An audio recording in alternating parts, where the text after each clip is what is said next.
may be the greatest catch I've ever seen in my life.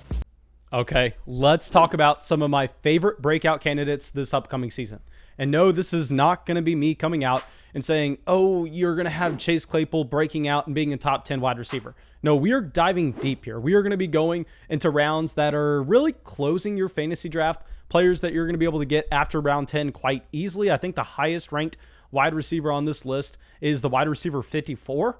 But of course, before we get into the video, go down there, drop that like, leave that comment, and more importantly, join Premier Gang, subscribe to the channel, join everybody that comes out here to the videos as they premiere when I hang out in the live chat throughout the duration of the video, answer as many questions as I can, and it's just a great time overall. But that should be it. Let's dive into this and let's talk about our first wide receiver here in Parris Campbell.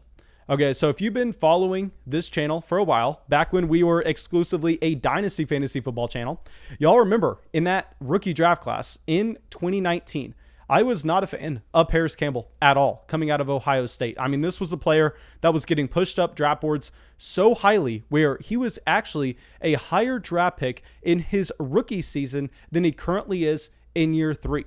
Now, currently, he is being drafted as the wide receiver 66. So a wide receiver 6 in fantasy. He is being drafted behind Jamison Crowder, Nelson Aguilar, and Rondale Moore. I mean, I can maybe understand Rondale Moore given his athleticism, but Jamison Crowder, are you kidding me? They just brought in Corey Davis. They just brought in Elijah Moore. They signed Keelan Cole. I mean, Denzel Mims going into year 2. Jamison Crowder had to take a pay cut just to stay on the team. What are we doing here? Nelson Aguilar going to the New England Patriots to have Cam Newton as his quarterback. Nelson Aguilar only has one decent season on his entire profile this past year where he wasn't even that much better than a waiver wire option. He just looked very good because it was Nelson Aguilar and it was surprising. But anyway, here with Parris Campbell, if we take a step back, we remember this talent profile. I mean, I think we want to go back to college because Parris Campbell's still 23 years old. He's about to be 24, extremely young. I mean, we don't have that many NFL data points to really dive into with Parris Campbell. I think we're going to be more so focusing in on what we had in college at Ohio State. And he was a great college wide receiver, which is why the Indianapolis Colts traded up to draft him at the end of the second round in that 2019 NFL draft class. And he also ran a 4.31 40-yard dash. So this is a player with that elite speed. And if we go back and we look at Ohio State in 2017 and 2018, so you had both Terry McLaurin and Parris Campbell as their last years at Ohio State. Now, I know that we have a ton of Terry McLaurin fanboys watching this video right now, so they are going to be very upset when I even bring this up, because if you say anything with Terry McLaurin's name in it that isn't pumping up Terry McLaurin as a top 5 wide receiver, I mean, that's blasphemy, and how are you being serious? But regardless, let's dive into how impressive Parris Campbell was right here.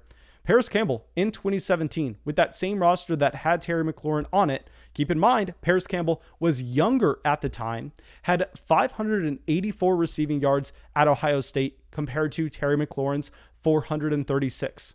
Now, we do the same thing in 2018, where this is both their final years at Ohio State. But actually, Parris Campbell is younger than Terry McLaurin here, and Parris Campbell comes in at 1,063 receiving yards, where Terry McLaurin barely cracks 700.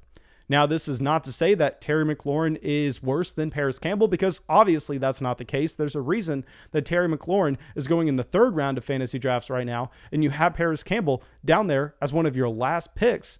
But what this shows is this shows us that Parris Campbell had a baseline level of talent at Ohio State that we need to give respect to. There's a reason that, I mean, he outproduced Terry McLaurin. He got drafted higher than Terry McLaurin, and it's not just because the NFL doesn't know what they're doing. I mean, there is something to be said here with the talent profile of Parris Campbell.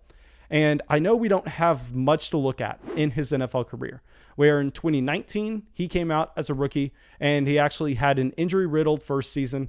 And when he did play, he only averaged 3.5 targets a game, 18 yards a game. So no, I mean, that is obviously not getting you excited, but he was 21 years old here. He was playing on a team that had Jacoby Brissett, I believe, at quarterback. I mean, literally nothing. And then the depth chart around him wasn't necessarily set up to show off his skill, especially when he's as early as 21 in his rookie season and dealing with an injury-riddled year. Now, in 2020, this past season, Parris Campbell was someone I was actually drafting a lot after fading him in 2019. I thought that he was overvalued coming into the NFL, yet his value craters because of a disappointing injury-riddled rookie season. Then his sophomore year, he comes out, and I thought that we hit the jackpot with Parris Campbell. In 1 week, he came out and he had 9 targets, 6 receptions, also got a carry because they are really trying to get him the ball any way they can, and he totals 80 yards in week 1 in 2020. Now, in week 2, he comes out and he suffers a knee injury and all hope is lost. But I don't necessarily want to view Parris Campbell as an injury-prone player. That knee injury that he suffered was just a complete freak injury. I think that you're actually going to have the same thing happening to Mecole Pittman, T.Y. Hilton, if any of them were in that same exact situation. It's not something to do with Parris Campbell's body that he suffered that injury. In the small window that we got of Parris Campbell in year 2, he not only put up those stats, he not only got that volume, but he just looked dynamic on the field, which is what you're expecting for a wide receiver that ran a 4.31 40-yard dash.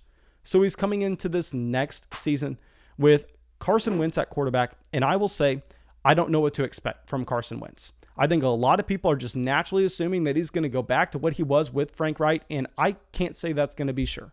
But what we can say is there's a wide range of outcomes with Carson Wentz on what can happen. And worst case scenario, Carson Wentz is as bad as he was last year. And in that case, that's going to tank the value for not only Carson Wentz, but Jonathan Taylor, Parris Campbell, Mecole Pittman, T.Y. Hilton, everybody in that offense. But what's great here is worst case scenario, who cares? You're drafting Parris Campbell at wide receiver 66. That draft pick was most likely going to be cut for a waiver wire player at the beginning of the season anyway. So what we need to do is we need to look at best case scenario here, because in the later rounds, you're not drafting for floor. You are drafting for ceiling. And if Carson Wentz does come out and he does match what he was able to do in that 2018 season, then all of a sudden, Parris Campbell looks like he can potentially be the wide receiver 1 on this team. He has the athleticism. He had the college profile. He was a significantly better college prospect than Mecole Pittman. And this depth chart is wide open for Parris Campbell to succeed.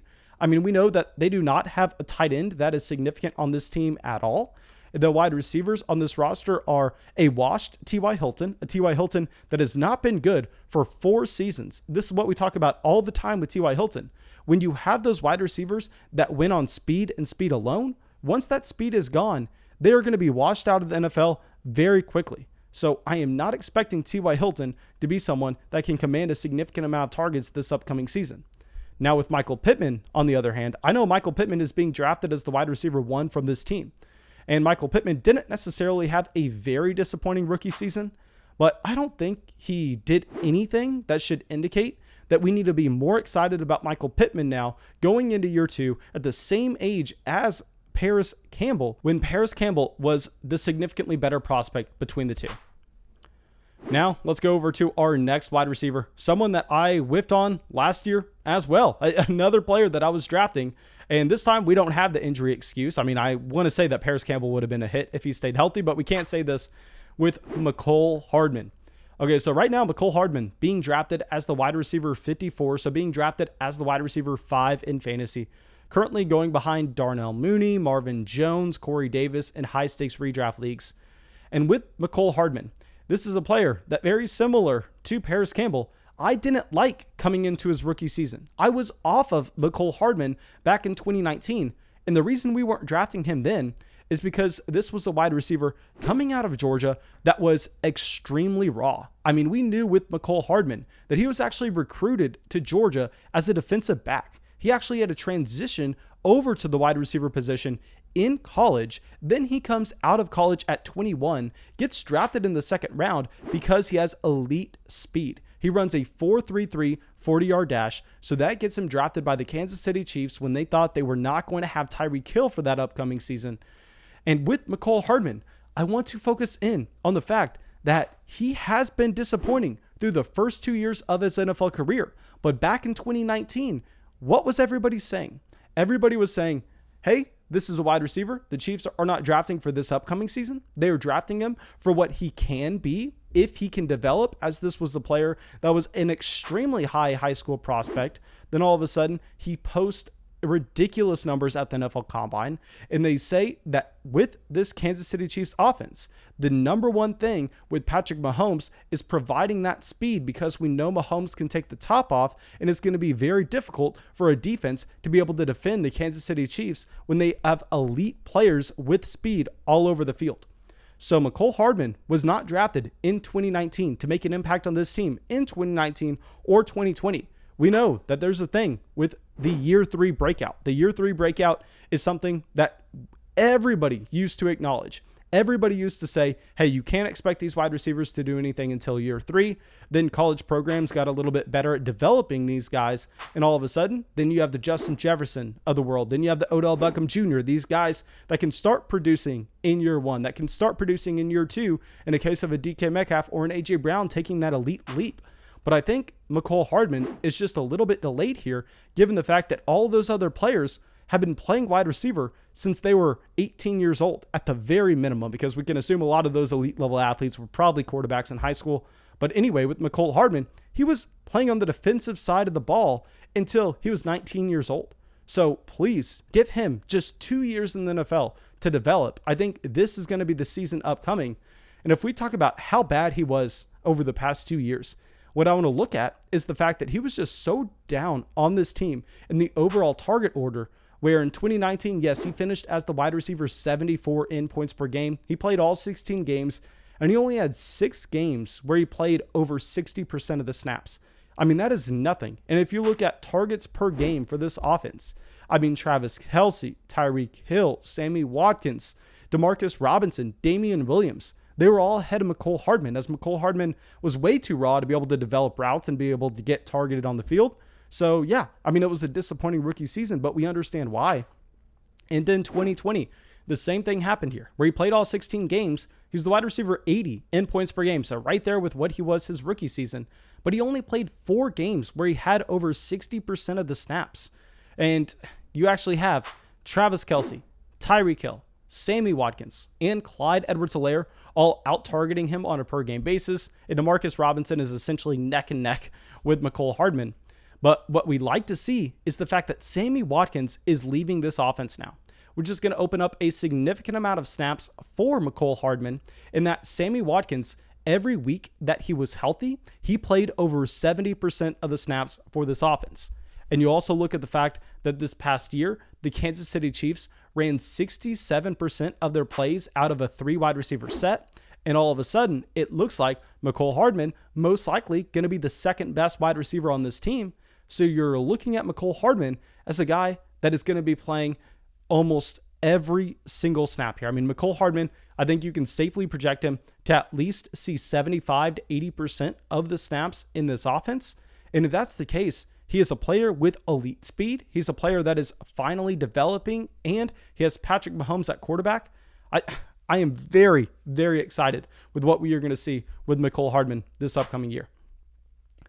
Now, our last player we are going to be talking about actually was in last year's NFL draft class. And this is going to be Henry Ruggs, who right now is being drafted as the wide receiver 59. He's being drafted behind Jalen Reagor, which I don't understand this at all. I mean, Jalen Reagor was a wide receiver prospect that was worse. And at the same time, Jalen Reagor didn't produce his rookie season, and this team goes out and gets target competition. I mean, there are 2 different stories here with Henry Ruggs and Jalen Reagor, both disappointing rookie season wide receivers. In the case of the Raiders, they lose wide receivers in their wide receiver room. And in the case of the Eagles, they add Devonta Smith. What are we talking about here? That is ridiculous. Gabriel Davis, T.Y. Hilton, and Cole Beasley. Cole Beasley may be about to retire, being drafted ahead of Henry Ruggs.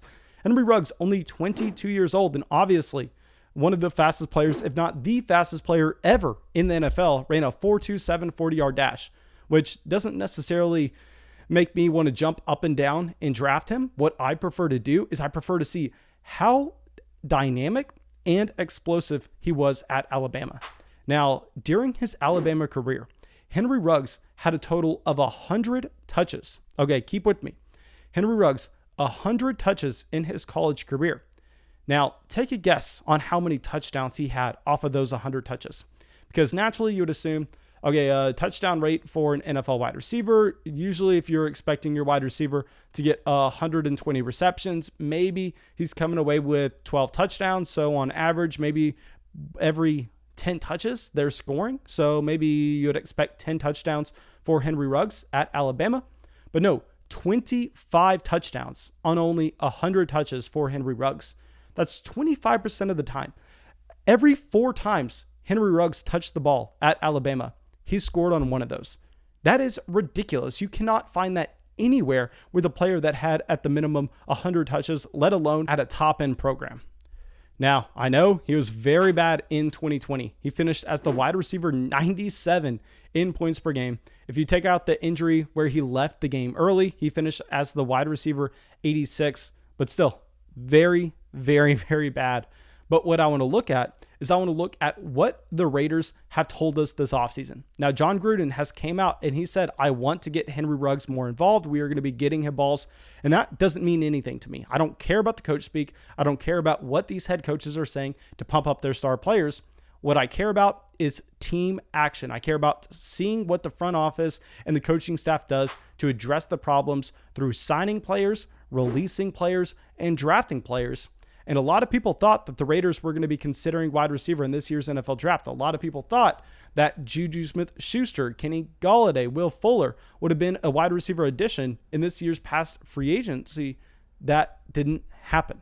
Now, here you actually have the Raiders losing weapons from this past year, where their top receiving leaders outside of Darren Waller, so their top receiving leaders at the wide receiver position, were Nelson Agholor, Hunter Renfrow, Henry Ruggs, Josh Jacobs, and Bryan Edwards last year. Now, Nelson Agholor, their number 1 wide receiver, leaves. He goes to New England. And yes, they bring in John Brown. And I know a lot of people want to say, but Mason, John Brown's as good as Nelson Agholor, isn't he?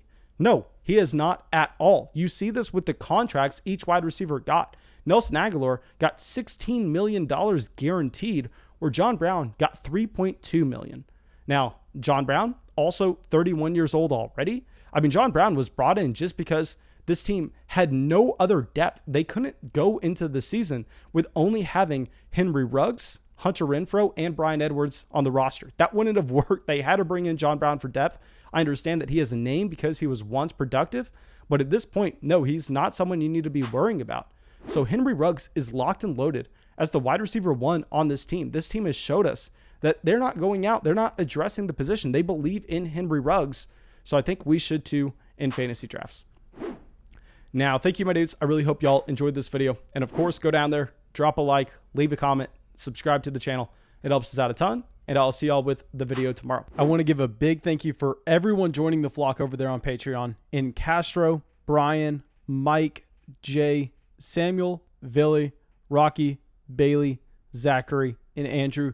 Thank you, my dudes.